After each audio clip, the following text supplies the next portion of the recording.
La radio est un art aveugle. Yeah, it's quite cool. Et ensuite, Au début, c'était des déformations, c'était des coupures. il y avait un crocodile qui dormait dans l'herbe. Et ensuite, les bébés sages, ils s'étaient perdus. Énormément, très méchants. Bonjour, alors 2 mots d'abord sur la personne que vous allez découvrir aujourd'hui. Elle a grandi au Congo, son papa était vétérinaire. Notre invitée aujourd'hui, c'est le cas de le dire, notre découverte, eh bien c'est Claudine André qui, il y a quelques années, a créé une association qui vient en aide aux singes bonobos, c'est Lola Ya Bonobo. Alors Claudine André, dites-nous un petit peu, comment est née cette association Lola Ya Bonobo ? Mon association est née en fait tout à fait par hasard pendant la guerre. C'était pas tout à fait la guerre, mais en 91 et en 93, on était rentré dans une période politique un peu compliquée au Congo, avec le départ de Mobutu vers sa zone natale et laisser soi-disant les tripartis s'arranger.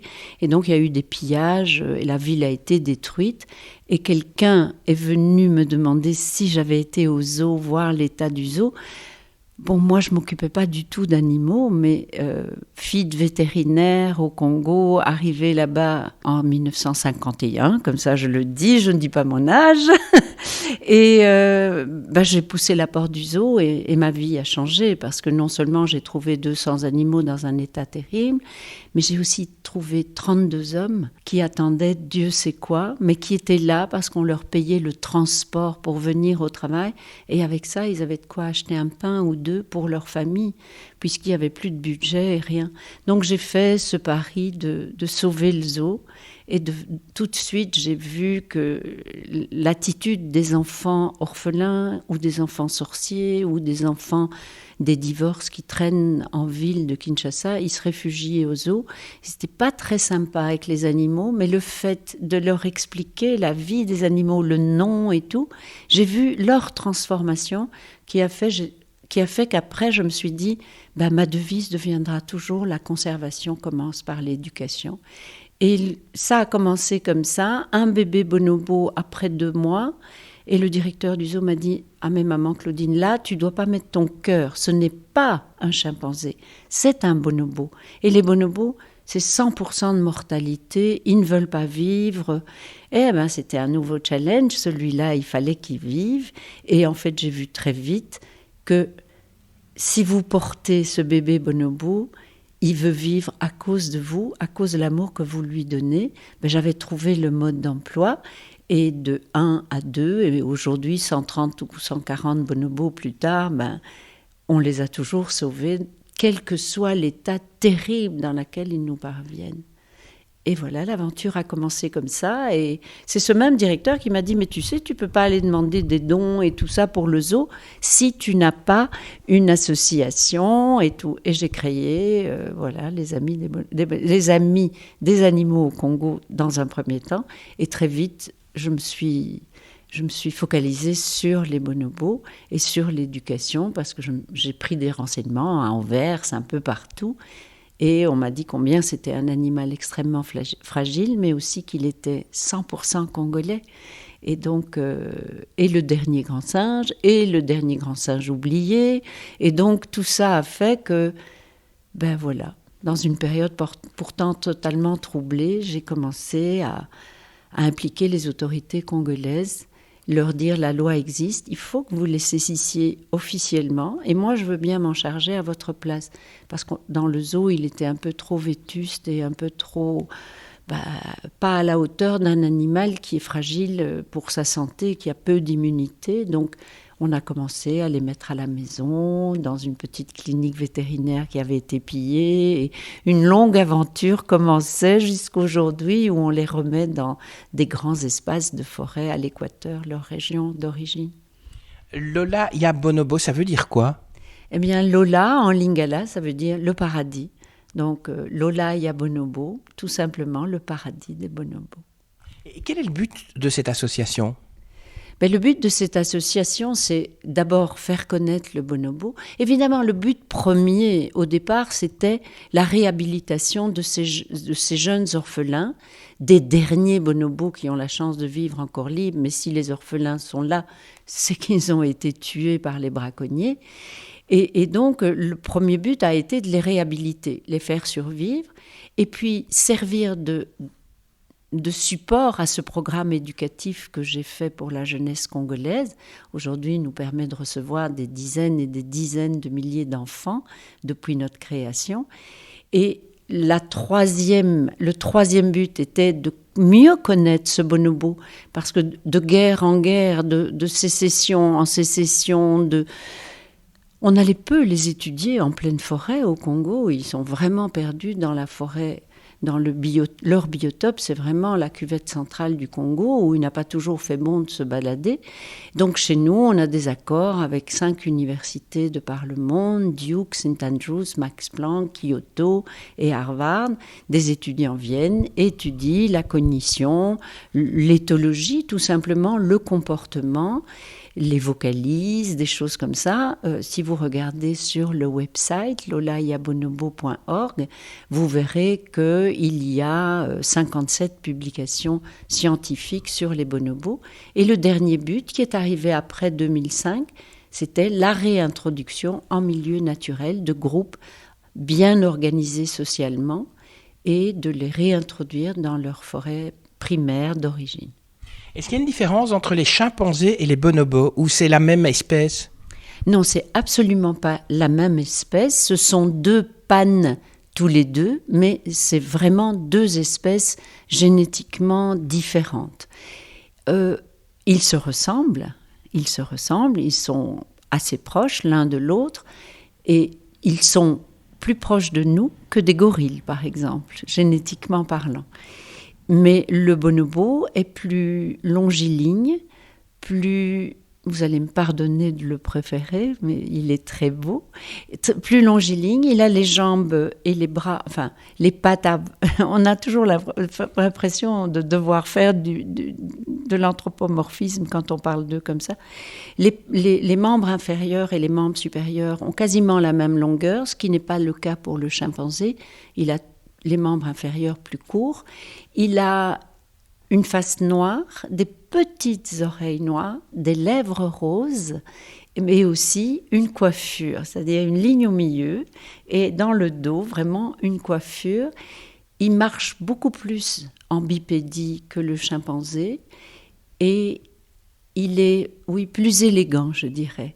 Et son crâne, du fait de la bipédie, est positionné un peu différemment. Donc on voit un peu son os frontal, ce qui fait qu'il a l'air, puisqu'il a les arcades moins prognates, il a l'air un peu plus proche de nous, même si ce n'est pas vrai génétiquement. Mais c'est son organisation sociale qui en fait surtout une différence incroyable. C'est les femelles, l'alliance des femelles qui dirige, qui a son mot à dire. C'est vrai que les mâles sont très importants, spécialement les fils de l'alliance, mais son organisation sociale est fabuleusement intéressante. Le fait qu'ils nous ressemblent quand même beaucoup, est-ce que parfois vous n'avez pas envie de les traiter comme des êtres humains, vos bonobos ? Écoutez, moi je dis toujours qu'il y a... C'est comme une forme d'autisme parfois. On a l'impression qu'ils nous comprennent, mais quand ils ne sont plus dans notre monde, ils ne nous comprennent pas. Et moi, je pense qu'il y a une ligne qui sépare nos 2 mondes, juste une ligne, que nous passons l'un et l'autre très souvent, mais ils sont aussi totalement animaux, et nous totalement sapiens, même si je trouve que la signification n'est pas très sympathique pour ce que nous faisons à travers le monde. Mais nous sommes évidemment des êtres différents, des espèces totalement différentes. Mais c'est vrai qu'on peut faire facilement de l'anthropomorphisme parce qu'ils utilisent nos codes. Quand ils veulent partir en forêt, ils font un geste qui montre que le groupe suit après. Donc mais dans la forêt, ils font ça aussi, même de manière... les groupes sauvages font des gestes totalement anthropomorphiques et voilà, c'est une façon de les voir. On sait que ce sont des animaux, mais ils peuvent rire, ils peuvent sourire. Je crois que le propre de l'homme, c'est pas seulement son langage, mais le fait de se raconter des histoires. Et eux, se racontent-ils des histoires ? Je ne sais pas encore. Alors, le bonobo, c'est uniquement un animal sauvage. On ne pourrait pas en avoir, par exemple, comme animaux familiers, comme on a des chats ou des chiens ?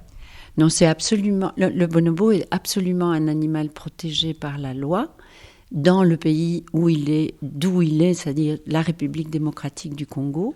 Il est endémique là-bas, c'est-à-dire unique à ce pays-là, mais aussi toutes les lois internationales sur le commerce des espèces en danger le protègent. Ils sont dans l'annexe 1 de la loi de la CITES, la loi sur les actions commerciales qu'il pourrait y avoir avec lui. Non, on ne peut ni détenir, ni tuer, ni exporter un bonobo. Il appartient à son pays. Depuis 1974, en tout cas depuis la Convention de Washington, il y a des règlements extrêmement stricts. C'est un animal qui est également très solidaire. Quand un autre bonobo est en problème, ils lui viennent en aide. Vous pouvez nous en dire 2 mots ? Il a beaucoup d'empathie. En fait, il y a beaucoup d'études qui sont faites chez nous, spécialement par l'université de Duke, sur l'empathie. Et aussi, Monsieur De Waal, que vous connaissez, a eu longtemps chez moi une doctorante qui étudiait l'empathie. Effectivement, ils sont... Je ne sais pas s'ils sont... Ils peuvent être solidaires aussi, c'est-à-dire que par exemple, si on fait une expérience de mettre il faut tirer sur un banc pour avoir la nourriture avec une corde. Si on tire tout seul, il n'y a plus la corde parce qu'elle vient que d'un côté. Non, eux, ils partagent très facilement. Et même les études montrent qu'ils partagent plus facilement avec un bonobo qu'ils connaissent moins bien ou pas du tout. Parce qu'ils ont peur des conflits, donc sont des diplomates nés. Mais l'empathie, un petit qui crie parce qu'on l'a bousculé ou quoi, il y a toujours un autre qui vient le prendre par le bras. Et vraiment, oui, il y a beaucoup d'empathie pour les autres, les uns avec les autres. Et puis ils ont une façon très particulière de résoudre les conflits aussi, une façon très physique, je dirais. Oui, et on dit toujours, et c'est un peu raccourci comme image, mais disons que pour aller très vite, je dirais, le bonobo est le hippie de la forêt et le chimpanzé est le guerrier de la forêt. Le bonobo, il anticipe même les problèmes qui peuvent arriver, donc les conflits. Donc on utilise le sexe comme langage de paix. Il est bien certain qu'ils utilisent aussi le sexe pour la reproduction, mais ça vient probablement en 3e position. L'autre, c'est juste un langage de paix. Et il n'y a pas toujours des relations sexuelles vraies, mais un contact génital qui apaise les tensions et qui montre « Oh là, je suis ton copain, on ne va pas se battre, etc. » Oui, c'est vrai, c'est pour ça qu'on dit qu'il est le hippie de la forêt, « Faites l'amour, pas la guerre », c'est la devise des bonobos. C'est pas toujours vrai parce que l'alliance des femelles qui dirige le groupe peut être extrêmement sévère avec les mâles, extrêmement. Ils marchent au pas depuis qu'ils sont petits. C'est ces dames qui dirigent et parfois elles sont des amazones, je vais vous dire, pas trop sympas avec les mâles. Mais c'est comme ça. Et quelles sont les menaces qui pèsent sur les bonobos ? La menace, je dirais. Les humains, tout simplement. Les humains sont vraiment les seuls qui menacent les bonobos. Parce qu'ils vivent dans une forêt immense, mais où les humains commencent à être partout avec l'expansion démographique. Et il y a surtout la chasse, mais la chasse par des braconniers, c'est-à-dire des bandes de jeunes hommes qui arrivent, s'installent dans une portion de forêt avec des armes de guerre, bien souvent, installent aussi des pièges, etc., et ne partent que quand ils ont vidé la zone. S'il y a un bonobo dedans, il est pris soit dans un piège ou tiré, et il boucane la viande, donc il la fume pour la conservation, puisqu'il fait très chaud là-bas, et il n'est pas question d'avoir des frigos pour... Donc c'est une grande demande de viande de brousse qui vient de la ville, et c'est la ville, en fait, qui envoie les cartouches dans la forêt. C'est pour ça que nous faisons un grand programme d'éducation dans les grands centres urbains. Aussi, là où on relâche nos bonobos, autour de Ekolo Yabonobo, qui veut dire le terroir des bonobos, comme vous parlez d'un fromage à Liège ou à Herve, vraiment le terroir des bonobos. Et là, on a aussi un programme d'éducation. C'est important, mais c'est vraiment, il n'y a que l'humain et ce fameux trafic de viande de brousse qui est un mélange de plein de choses et on n'arrive pas à l'enrayer. C'est un mélange de traditions au départ, de goût pour la viande de brousse. C'est un business sans investisseurs, c'est-à-dire ils trouvent des cartouches, ils viennent, ils vendent ça très cher. Le village peut même aider, boucaner la viande, les femmes peuvent aider. Et voilà, c'est un mélange de tout, l'expansion démographique, la déforestation autour des villes de plus en plus, pour faire des plantations pour les villageois. Donc, et on n'arrive pas. On a beau dépenser des millions de dollars, il n'y a aucune solution contre le trafic de viande de brousse. Je ne sais pas très bien, je ne perds jamais espoir parce que je pense que l'humain a cette façon, cette résilience de toujours rebondir et de trouver des solutions. Donc je reste extrêmement optimiste et fidèle à ce que je crois, c'est que la conservation commence par l'éducation. Il faut expliquer, il faut éduquer les enfants. Il faut que les filles aillent à l'école pour faire moins d'enfants, parce qu'une fille éduquée ne veut plus 9 enfants à 25 ans. Non, enfin à 29 ans, disons. Voilà, c'est tout un processus qui se cherche encore 50 ou 60 ans après les périodes d'indépendance et les troubles qu'il y a eu en Afrique centrale, spécialement en RDC. En dehors de l'éducation, vous avez d'autres actions sur le terrain ? L'éducation, c'est le principal, c'est-à-dire on fait venir des écoles, on a des budgets pour louer des bus pour qu'ils viennent jusqu'à Lola et à Bonobo, qui se trouvent quand même à 1h30 de route de la capitale. Mais oui, on a la radio, on éduque, et on travaille beaucoup aussi avec l'Institut de recherche biomédicale de Kinshasa, parce que tous les partenaires sont là, au cas où on aurait une autre pandémie, pareil au sida. Vous savez, on sait que les petits singes l'ont passé aux chimpanzés, et puis après ça s'est adapté à l'humain, et maintenant il surveille. Nous sommes ce qu'on appelle une population à risque, puisque nous recevons des grands singes, notre plus proche cousin génétique, qui viennent en direct de la forêt. Donc nous participons comme ça à la recherche biomédicale. Et vous savez, avec l'expansion démographique dans la ville de Kinshasa, où il y aurait près de 14 millions d'habitants aujourd'hui, avec peu d'hygiène, parce qu'on est dépassé par tous ces gens qui arrivent, et il y a des poubelles partout, et des caniveaux bouchés. On est peut-être vraiment exposé à beaucoup d'épidémies. Par exemple, depuis l'an dernier, on sait qu'on a le chikungunya à Kinshasa, qu'on a la dengue alors qu'on n'avait jamais eu ça. La dengue est quand même une fièvre hémorragique, donc on a eu une épidémie de fièvre jaune il n'y a pas longtemps, et je pense que ce petit moustique tigre qui donne la dengue et peut-être le Zika bientôt fait que nous sommes très entourés, et Dieu merci, c'est un institut qui est à la pointe de la recherche, avec le professeur Jean-Jacques Mouyembe, qui a des financements parce qu'on croit en lui, c'est l'homme d'Ebola, et c'est rassurant pour la ville de savoir ça. Et donc on collabore avec eux, ils mettent des pièges pour voir si les tsetse bougent, elles viennent chez nous ou pas. Donc c'est aussi quelque chose qui est très important pour nous, parce que les bonobos attrapent toutes nos maladies, tout. Exactement ce que nos enfants attrapent. Et d'ailleurs, les bébés bonobos sont un peu comme nos enfants. Ils perdent leurs dents de lait à 4 ans. Les femelles ont leur première période à 8 ans et demi. Elles ont leur période dans un cycle qui ressemble au cycle de l'humain. Elles ont le même moyen anticonceptionnel naturel que nous.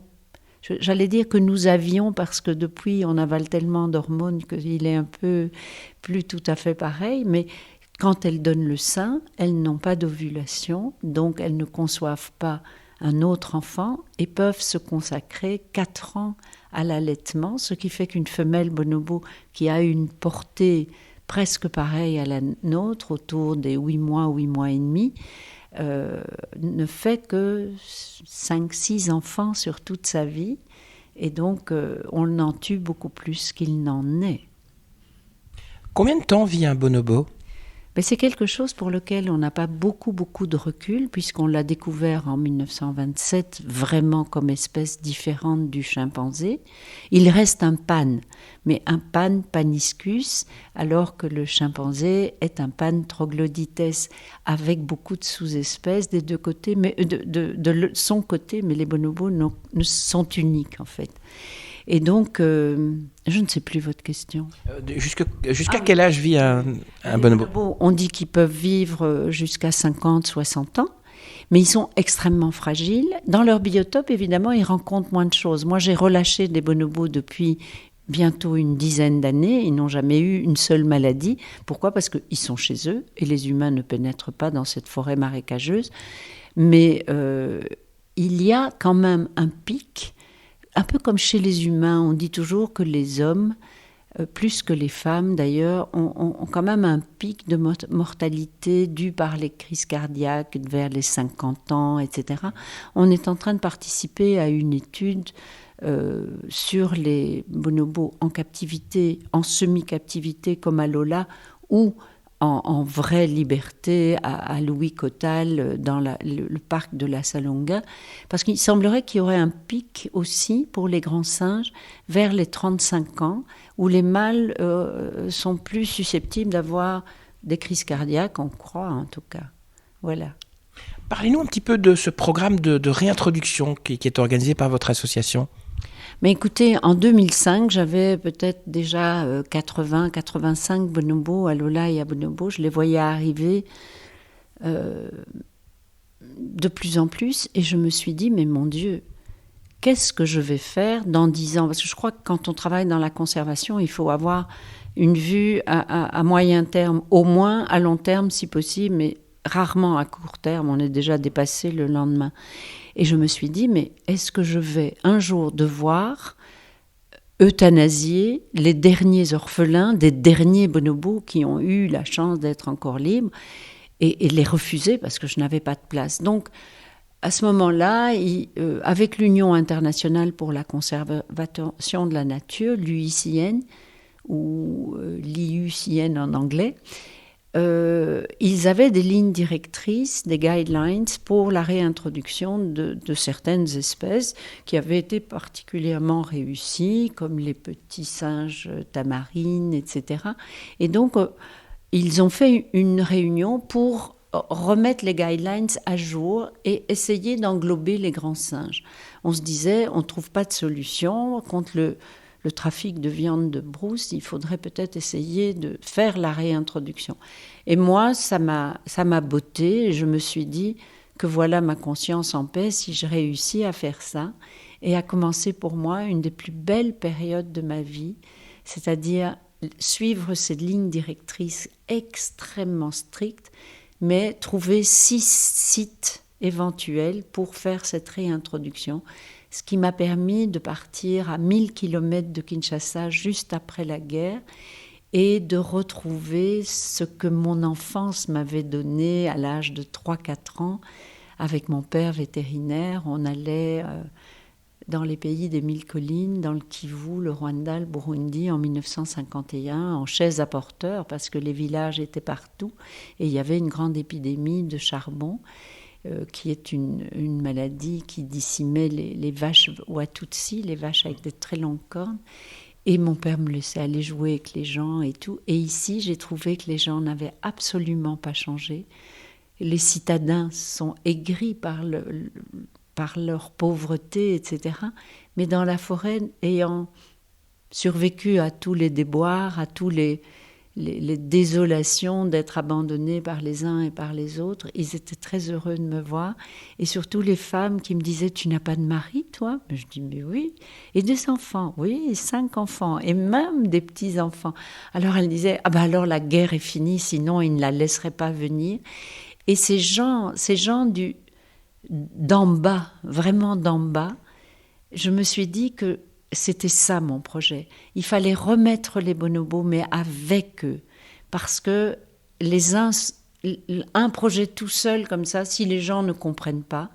Et donc ça a été pour moi une aventure formidable de faire tous ces sites et de choisir Ekoloya Bonobo, près de Bassin-Coussou, parce que ces gens m'attendaient. J'avais l'impression qu'ils posaient encore un espoir et on a commencé à travailler, à préparer et à remettre les gens en comité de développement de village pour leur réapprendre à remettre un pied devant l'autre et y croire encore.